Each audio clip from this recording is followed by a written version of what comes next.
सरकार के लिए कटोरा। कटोरा। पाकिस्तान में मुसलमानों का ज़र्फ बताऊं, सबसे बेहतरीन बात बताऊं आपको एक चीज, कि यहाँ पर एजुकेशन छोड़े, हर चीज छोड़े, सबसे ज्यादा जिंदगी में क्या जरूरत है? खाना पीना ना। खाना पीना तो मतलब एक नीड है, बहुत जरूरी है। 50 से 70 रुपए किलो वो थे टमाटर, 150 रुपए किलो कर दिए। और मिर्चें सिर्फ 30 रुपए पाव थी, 80 रुपए पाव कर दी। आप यहाँ से अंदाजा लगाएं कि हमारे यहाँ 7 लाख 8 लाख महिलाओं पर तो टैक्स में कोई पैसा ही नहीं लगता है, जो हम लोग ITR पे करते हैं। कहती हूँ पत्ता पूरा अगर 100 का है ना, वहां पर 200 तो कुछ रुपए का मिल रहा था। कि तो आप इतना सोचिए, डिफरेंस है पाकिस्तान और कश्मीर में। तो हम अगर आप जिन्ना के जमाने से देखिएगा अनम, तो पाकिस्तान हमेशा बहुत महंगा रहा है, बहुत महंगा। पाकिस्तान ने आईएमएफ के सामने घुटने टेक दिए और 2.15 अरब डॉलर्स की जो है वो टैक्सेस जो पाकिस्तानी अवाम पर है, कि पाकिस्तान ने आईएमएफ के सामने घुटने टेक दिए और 2.15 अरब डॉलर्स की जो है वो टैक्सेस जो पाकिस्तानी अवाम पर आयद किए गए हैं। और एक ब्रेकिंग न्यूज और अफसोसनाक न्यूज, पाकिस्तान के जो पहले 10 लाख प्लस लोग अर्न करते थे पर मंथ, उन पर 35% टैक्स लगता था। अब 10 लाख नहीं, 5 लाख प्लस जो पर मंथ अर्न करे उन पे 35% टैक्स लग रहा है। और जो 3 लाख से 5 लाख के दरमियान दरमियान होंगे उन पर 27 पॉइंट समथिंग लग रहा है। तो जो प्रॉपर्टी जो ले रहे हैं घर वगैरह इस टाइम पे, उनके ऊपर भी टैक्सेस बहुत ज्यादा लगा दिए हैं। अब हमारे सहार डाक ने कहा है कि भाई पाकिस्तान जो इस टाइम सिचुएशन है वो 2013 की बन रही है। अल्लाह ना करे 2013 में अगर पाकिस्तान के हालात 2013 में जैसे थे अब होते हैं तो और मजीद बदतर सिचुएशन हो जाएगी। इस पर आपकी क्या राय है कि पाकिस्तानी आवाम जो अभी इस सारी सिचुएशन को झेल रही है? हम देखते हैं युआन के अंदर जो मसला हुआ, लोगों ने इतने पैसे इन्वेस्ट किए और फिर मैं कह सकती हूँ कि जो हादसा हुआ, अल्लाह की तरफ से ही हुआ हादसा, लेकिन लोगों ने बहुत ही गरीब लोग थे जिन्होंने 25 30 35 लाख इन्वेस्ट किया और जा रहे थे अपने घर बार का अच्छा सोचने के लिए, बट जो भी हुआ, लेकिन हुकूमत ने उसके लिए भी कोई खास इकदाम नहीं उठाया। तो इस पर आपकी क्या राय है? इस टाइम पाकिस्तान सिचुएशन क्या लग रही है आपको? गरीबों के हिसाब से पाकिस्तान का कभी भी कोई काम रहा नहीं है। गरीबों को, पसमानदा लोगों को और पिछड़े हुए लोगों को नजर में रखते हुए पाकिस्तान ने कभी किसी चीजों को की शुरुआत की नहीं है। जैसे आज हमारे हिंदुस्तान में आप देखिएगा तो गरीब से गरीब इंसान भी अच्छी एक सिविलाइज्ड जिंदगी जी लेता है, जस्ट बिकॉज के यहाँ पर चीजें सस्ती भी मिलती हैं और चीजें महंगी भी मिल जाती हैं। नमा अगर आप जिन्ना के जमाने से देखिएगा तो कभी भी पाकिस्तान ने पसमानदा पिछड़े हुए लोग जो बहुत ग्रामीण एरिया में रहते हैं, आपके पाकिस्तान में गांव खेड़े में रहते हैं, ऐसे लोगों को नजर में रखकर या ऐसे लोगों को मद्देनजर रख करके आपके पार्लियामेंट से कभी बिल पास नहीं हुआ। आपके पार्लियामेंट से राइजिंग इन्फ्लेशन को रोकने का कभी काम नहीं हुआ था। आप सोचो कि जो गाड़ियां हम 5 लाख में खरीदते हैं वही गाड़ियां आप 18 लाख में खरीदते हैं। जो मोबाइल फोन हमारे यहाँ गरीब लोग 5,000 6,000 में खरीद लेते हैं, वो मोबाइल फोन आप 25,000 में खरीदते हैं। जो साबुन हम 5 रुपए में खरीदते हैं वो साबुन आपके यहाँ 25 रुपए में बिकता है। जो ब्रांडेड चीजें हमारे यहाँ हम एकदम रियल कॉस्ट प्राइस में खरीद लेते हैं, वो चीजें आपके यहाँ डबल और ट्रिपल दाम में मिलती है। अब मैं आपको एक इतिहास की चीज बता देती हूँ कि हमारा हिंदुस्तान एक ऐसी जगह है जहां से कॉटन कपड़े बोलिए, जहां से खादी के कपड़े बोलिए, जहां से हैंडलूम के कपड़े बोलिए, जहां से तांत के कपड़े बोलिए, ये हमारे हिंदुस्तान का ही है। और वेस्ट बंगाल में तांत, हैंडलूम, इन सब चीजों की का तो पूरा चार्ज होता है। पूरी पूरी फैक्ट्रीज भरी पड़ी हुई है यहाँ पर। या जो रुई हम करते हैं वो भी यहाँ पर बहुत ज्यादा होता है। तो जो हिंदुस्तान में हमेशा इरिगेशन बोलिए, कल्टीवेशन बोलिए, इन चीजों पर बहुत ज्यादा ध्यान दिया गया है। हमारे हिंदुस्तान में खेती को बहुत ज्यादा ध्यान दिया जाता है। आप यकीन माने कि हमारे यहाँ ना रहने की जगह की कमी है और ना ही खेती की कमी है। आप जब हिंदुस्तान स्टार्ट कीजिएगा, आप देखिएगा कि खेत है तो खेत है, और जिसके लिए हमारे यहाँ कई योजनाएं भी आई, जय जवान जय किसान आया। अभी देखिए हमारे भारत के प्रधानमंत्री ने हैंडलूम एंड वेवर सेल भी खोल दिया। हैंडलूम एंड वेवर सेल मतलब कपड़ों के लिए भी एक अलग मोर्चा बना हुआ है हैंडलूम का।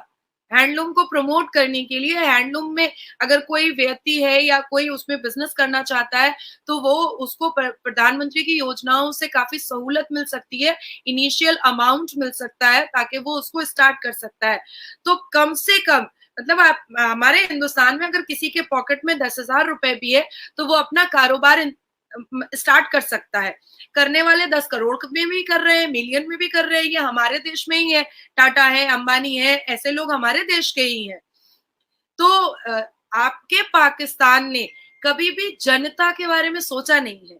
जनता के बारे में अगर सोचा जाता तो पार्लियामेंट के अंदर बहुत बहस होती, बहुत कन्फ्रंटेशन होता, बहुत आर्ग्यूमेंट होता, और जनता के लिए एक लोक अदालत होती। पर आपके पाकिस्तान में कहीं पर भी लोक अदालत बोल करके कुछ भी नहीं है। या आपके हिंदुस्तान में कभी भी पब्लिक के वॉइस के लिए जो एक ड्रॉप बॉक्स होता है हर एक सरकारी दफ्तर के बाहर में, वो चीजें कभी भी नहीं है। पर ये चीज हमारे हिंदुस्तान में फैसिलिटीज है।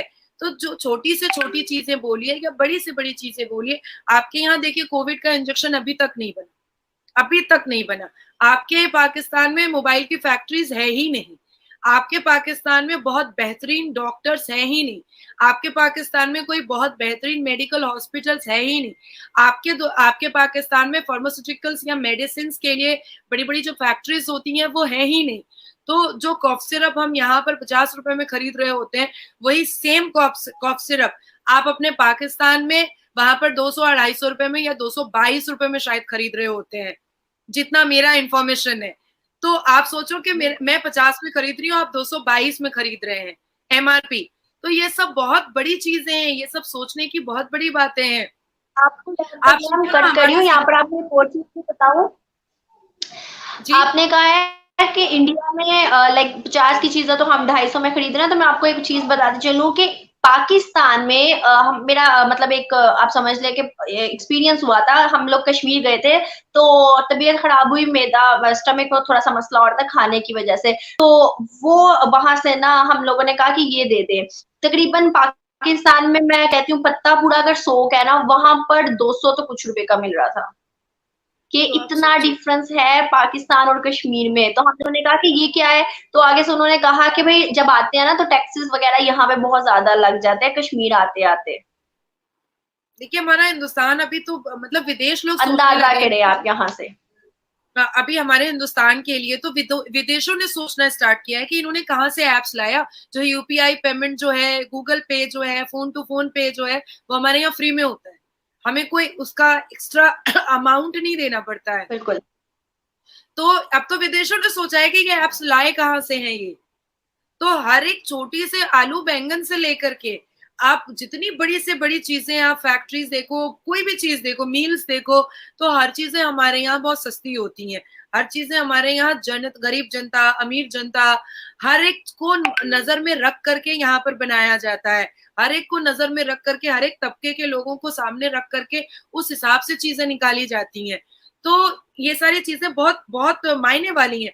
हम देखो 7.79% हाईएस्ट, अगर हम सीपीआई हिट करते हैं तो 7.79%। आप कितना हिट करते हैं? 37.97%।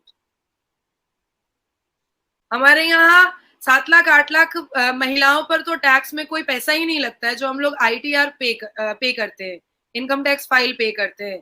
ये थैंक्स टू निर्मला सीतारमन जी, कि जो भी महिलाएं हैं, महिलाओं को हमारे इनकम टैक्स रिटर्न में बहुत फैसिलिटीज दी गई है, बेइंतहा फैसिलिटीज दी गई है। तो बहुत सी चीजें हैं जिसके बारे में हम पाकिस्तान ने कभी सोचा ही नहीं है।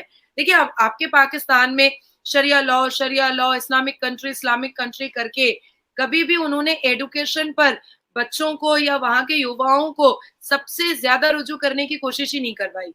उन्होंने कभी सोचा ही नहीं कि एडुकेशन बढ़ेगा तो गरीबी घटेगी, एडुकेशन बढ़ेगा तो क्राइम घटेगा। एनीवेज पाकिस्तान कभी क्राइम घटाना नहीं चाहता है, बट एटलीस्ट अपने देश को तरक्की की राह पर लेकर जाने के लिए युवाओं को एडुकेशन की बहुत ज्यादा जरूरत थी ना।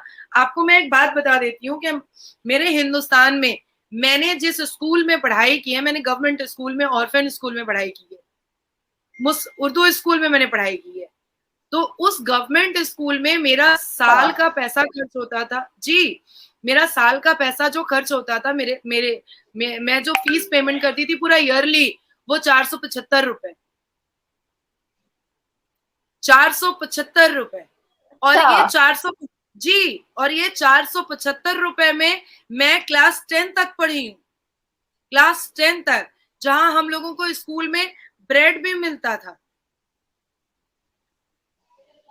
ब्रेकफास्ट, क्योंकि मॉर्निंग स्कूल होती थी हम लोगों को 6 बजे, 6:20 में, मुझे आज भी याद है टाइम के 6:20 में प्रे में खड़ा हो जाना पड़ता था। और मेरा जो स्कूल था वो उर्दू स्कूल था, तो वहां पर नात पढ़ाई जाती थी। एक दाना खिलाकर शैतान ने आदम को निकाला जन्नत से, एक दाने पे इतनी नादानी, अंजामों को इंसान भूल गए। ये मैं आपको क्लास 1 की बात बता रही हूँ, जो मुझे आज भी याद है। तो आप सोचो कि जो जिस हिंदुस्तान में शिक्षा इतनी इतनी इजी होगी, फिर हमारे यहाँ स्कॉलरशिप होता है, फिर यहाँ पर जो ऑर्फन बच्चे होते हैं उनके लिए तो पूरी पूरी पूरी फीस ही माफ हो जाती है। फिर यहाँ पर एमएलएस के कोटे होते हैं, जो गरीब लोग जा करके फीस माफ करवा लेते हैं। मेंबर ऑफ पार्लियामेंट के कोटेज होते हैं, जिसमें बड़े बड़े यूनिवर्सिटी में गरीब के बच्चों को लेटर पर मिल जाता है। फिर यहाँ पर सेंट्रल से बहुत सारे केंद्र विद्यालय के कोटे आते हैं, जिसमें गरीब बच्चे जो इंटेलिजेंट है उनको स्कॉलरशिप में पढ़ा दिया जाता है। तो यहाँ पर आईएएस आईपीएस भी स्कॉलरशिप में बन जाता है। हमारे यहाँ हर एक बहुत स्कूल में, हर एक कॉलेज में, हर एक यूनिवर्सिटी में लाइब्रेरी होती है, जिसमें सिर्फ आपको लाइन लगा करके लाइब्रेरी का कार्ड बनाना पड़ता है। बच्चे इंजीनियर बन रहे हैं, डॉक्टर बन रहे हैं, जज बन रहे हैं, मजिस्ट्रेट बन रहे हैं, वकील बन रहे हैं, वो स्कूल कॉलेज यूनिवर्सिटी की लाइब्रेरी से पढ़ के बन जाते हैं। क्योंकि इतनी महंगी किताबें खरीदने की औकात सबकी नहीं होती है, अनम, सबकी हिम्मत नहीं होती है। तो आप मैं सोचो कि हमारे यहाँ पर वहां पर आप बात करी हैं कि एजुकेशन और इन चीजों की, तो मैं आपको बताऊं पाकिस्तान में मुसलमानों का ज़र्फ बताऊं, सबसे बेहतरीन बात बताऊं आपको एक चीज, कि यहाँ पर एजुकेशन छोड़े, हर चीज छोड़े, सबसे ज्यादा जिंदगी में क्या जरूरत है, खाना पीना ना, खाना पीना तो मतलब एक नीड है, बहुत जरूरी है। तो आपको मैं एक चीज बताती हूँ कि अभी ईद आई नहीं है, कल ईद है, कल ईद का इवेंट है। और मेरे बाबा कल मुझसे बात कर रहे थे, ऐसे डिस्कस कर रहे थे, कहते हैं कि हम लोगों की इतनी ज्यादा, देखो कि हम लोगों ने 50 से 70 रुपए किलो वो थे टमाटर, 150 रुपए किलो कर दिए, और मिर्चे सिर्फ 30 रुपए पाव थी, 80 रुपए पाव कर दी। आप यहाँ से अंदाजा लगाएं कि हम लोगों का दर्द, हम लोगों की मतलब कितना ज्यादा हम लोगों का बेहतरीन एक इम्पैक्ट है, मुसलमान ही मुसलमान पर कितना जुल्म कर रहा है। मतलब बेचने वाला भी मुसलमान है और खरीदने वाला भी मुसलमान है, और जो आपकी कंट्री है वो इस्लामिक कंट्री है, लेकिन उसको पता है कि कल बकरीद है, तो हमें इसको ट्रिपल दाम में बेचना है। हाँ, तो इट्स सही बेटर कि बात है, हमारा क्योंकि इंडिया जरूरत बहुत जिंदगी है, मजबूरी है, मजबूरी है, हर कोई लेगा। और इनकी वो अच्छी खासी दिहाड़ी बन जाएगी, मजबूरी है, कल सबने लेना है सामान, सब लेंगे, लेकिन क्या चेक एंड बैलेंस ही नहीं है, और मजबूरी के तहत चलिए। हर कोई ले रहा है, कोई आवाज उठाता नहीं है। अब मैं आपको एक इंसिडेंट आज का ही बता देती हूँ। आज मुझे बहुत लेट हो गया था ऑफिस से निकलते वक्त, अपने चेम्बर से निकलते वक्त। एज ऑफ सडन मुझे याद आया कि मैंने तो अपने बेटे और अपने पापा का कुर्ता दर्जी से लिया ही नहीं है, और अच्छा। जिस टेलर को मैं देती हूँ उसी के यहाँ से मैं कपड़े भी ले लेती हूँ, और वही सिल के भी दे देता है। अब मैंने उनको फोन किया है 9:40 में, और वो भी मुसलमान। आप सोचो, वो भी मुसलमान, अच्छा। उन्होंने भी पूरी तैयारी करनी है कल की, और मर्दों के ऊपर बकरीद में ज्यादा थोड़ा प्रेशर होता है। मैंने उनको फोन किया है 9:40 में, और मेरे चेम्बर से उनके शॉप का जो डिस्टेंस था वो 40 मिनट्स का था। मैंने उनको कहा कि भैया मैं तो एकदम से भूल ही गई थी, अब क्या करें। उन्होंने कहा है कि मैडम मैं भिजवाऊं। तो मैंने कहा नहीं, आप, अब ये ज्यादा हो जाएगा अगर मैंने ऐसा कर दिया आपके साथ, तो मैं आ रही हूँ खुद लेने के लिए। अरे आप आएंगी? मैंने कहा कोई बात नहीं है, लेकिन मुझे 40 मिनट्स लगेगा, क्योंकि मैं जस्ट अब मैं सीढ़ियों से उतर रही हूँ अपने चेम्बर से। तो ही नोज मेरा चेम्बर का एड्रेस। तो वो कहे, और वो पता है आपको, मेरा पैकेट पकड़ के दुकानें बंद करके बाहर में खड़े होकर के 40 मिनट उन्होंने इंतजार किया है। और जैसे ही मेरी गाड़ी आई, उन्होंने मेरे को दोनों पैकेट दिया और कहा कि मैम आराम से ईद मनाइए, बच्चे को पहनाइए, अपने पापा को पहनाइए, और उसके बाद सोमवार के दिन आप ड्राइवर को भेज के पेमेंट करवा दीजिएगा। This is my India, this is my Indian Muslims. ये आज का इंसिडेंट है। और अगर ये न्यूज वो देखेंगे ना, तो शायद उनके दिल से दुआ निकलेगी कि सच में मैंने उनकी इस नेकी को दुनिया के सामने लाने की कोशिश की है। देखिए, हम आज भी एपीजे अब्दुल कलाम को इज्जत देते हैं। हम आज भी ऐसे मुसलमान को इज्जत देते हैं जो वाकई में हमारे हमारे मुसलमान होने पर फक्र महसूस करवाता है। बहुत छोटी सी घटना है, लेकिन आप सोचो कि फेस्टिवल उनके लिए भी है और फेस्टिवल मेरे लिए भी है, और उनको पता था कि ये बहुत बिजी शेड्यूल में रहती हैं, तो उन्होंने ये लिहाज रखा। तो ये है हमारे इंडिया का प्यार, ये है हमारे इंडिया की मोहब्बत। आप देखें, यही तो फर्क है कि पाकिस्तानी आज तक आगे क्यों नहीं बढ़ सके, क्योंकि एक आगे बढ़ने की कोशिश करता है तो दूसरा पीछे से उसकी टांगे खींच लेता है कि भाई ये क्यों आगे बढ़ेगा, मैं इससे आगे बढ़ता हूँ, वो पिछले फिर तीसरा भी ऐसे ही करता है, तो एक एक करके सारे ये सब कुछ कर रहे हैं। तभी तो पाकिस्तान के हालात ऐसे हैं। इवन ऑफिशियल लेवल पे आप देख ले, 30 सालों के ज्यादा हो गया, एक खानदान छोड़ ही नहीं रहा जान पाकिस्तान की, दूसरे को मौका ही नहीं देता, आया भी दूसरा तो क्या हुआ। मतलब यही तो सब कुछ चल रहा है, तभी तो पाकिस्तान यही नेपोटिज्म तो हमारे मोदी जी ने हटाने का बीड़ा उठाया है ना, कि हम किसी चीज में नेपोटिज्म नहीं रहने देंगे। अच्छा, दूसरी चीज मैं आपको बता रही हूँ कि ये जो चीज आपने बताई है ना, ये मुसलमान के रगों में, ये जन्म सिद्ध अधिकार है जलना इनका, और दूसरे से दूसरों से जल करके ये हमेशा टांग खींचते हैं। पर उसी भीड़ में जो अच्छे मुसलमान हैं, उनकी तारीफ मुंह से हमारे निकल ही जाती है, हम उनकी तारीफ करते हुए नहीं रुकते। लेकिन जो इस टाइप के मुसलमान है, अच्छा वो औरत आगे बढ़ रही है, बस उसके चरित्र को बुरा बोल दो। अच्छा वो मर्द आगे जा रहा है, उसका बिजनेस अच्छा जा रहा है, बस उसको किसी भी तरीके से नीचे पीछे खींचना है। ये मुसलमान इस टाइप के जो डायबोलिक माइंड के मुसलमान होते हैं, जो जलन खुट्टे टाइप के मुसलमान होते हैं, ये पाकिस्तान और हिंदुस्तान की बात नहीं है। ये ऐसे मुसलमान होते हैं, जन्म होते हैं। ये फर्क पड़ता है एडुकेशन से। अब मैं फिर एडुकेशन पर आऊंगी। ये जो हमारा सर्कल जैसा होता है ना, हम क्यों बोलते हैं जैसा देश वैसा भेष। हमारा सर्कल, अगर हम अच्छों के बीच में बैठेंगे तो हम अच्छे होंगे, अगर हम गधेड़ों के बीच में बैठेंगे तो हम गधे ही हो जाएंगे। मैं अगर 10 दिन किसी जाहिल के बगल में बैठूंगी ना, तो मेरे बातचीत करने का तरीका, मेरे पहनने ओढ़ने का तरीका, मेरे सिविलाइजेशन में हर एक चीज में कुछ ना कुछ नजर आ ही जाएगा। पर मैं अपने से ऊपर लोगों के साथ बैठूंगी तो मैं उनकी चीजों को सीखने की कोशिश करूंगी कि अरे ये तो मेरे से ऊपर है। मैंने हमेशा कहा है कि आज मुझे कहा, आप लोग सब कहते हैं कि मैं अच्छा बोलती हूँ, पर मैं कहती हूँ कि मैंने अपनी जिंदगी में जो हमारे देश में भारतीय जनता पार्टी की महान नेत्री सुषमा स्वराज जी जो स्पीकर थी, ना ऐसी कोई जन्म हुई थी, ना हुई है और ना होगी।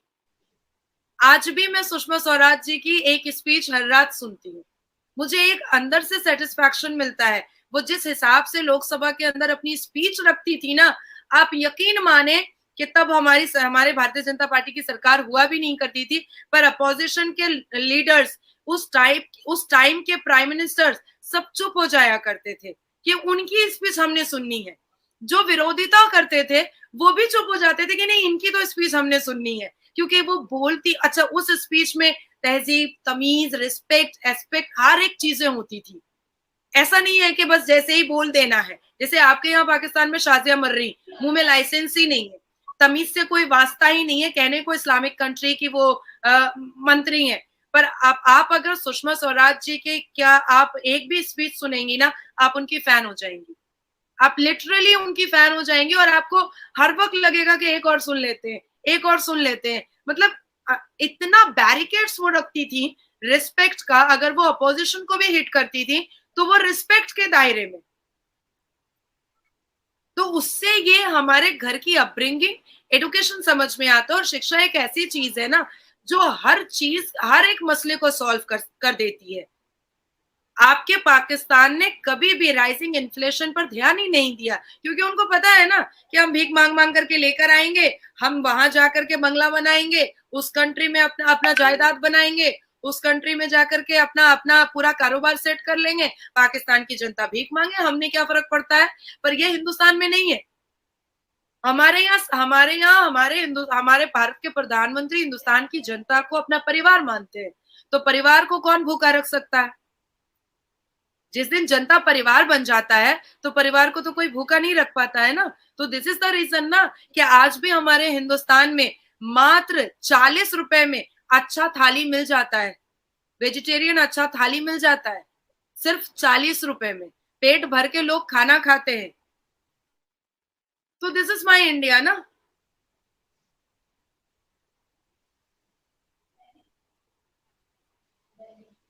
और आपने 40 रुपए की बात किया, मैं आपको बताऊं, रात को ही मैंने ऑर्डर दिया उसका पिज्जा और बर्गर का ना, तो 2500, मतलब पर बर्गर जो है वो 300 का था पर बर्गर, और